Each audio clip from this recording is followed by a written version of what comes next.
उस छोटी लड़की को पता चला कि दीवार पर उकेरी गई तलवारबाजी की बेजोड़ तकनीक अधूरी थी।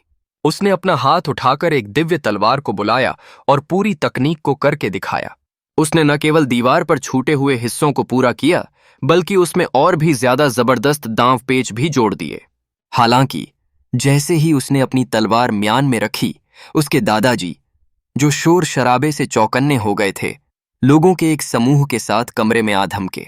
दीवार पर बनी तलवारबाजी की तकनीक में कई नए दांव पेच देखकर उसके पिता गुस्से से आग बबूला हो गए और उस छोटी लड़की को बुरी तरह डांटा कि उसने हमारे पूर्वज की विरासत को अपवित्र करने की हिम्मत कैसे की।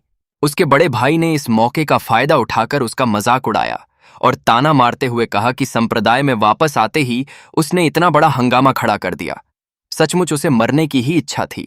गुस्से में आकर उसके पिता ने पारिवारिक अनुशासन बनाए रखने के लिए उसे मारने के लिए हाथ उठाया, लेकिन उसके दादाजी ने तेजी से उन्हें एक जोरदार थप्पड़ मारा, जिससे वे उड़ते हुए कमरे के दूसरी तरफ जा गिरे।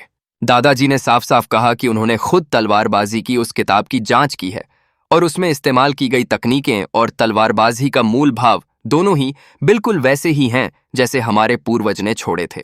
उसके पिता ने इस बात पर यकीन करने से साफ मना कर दिया।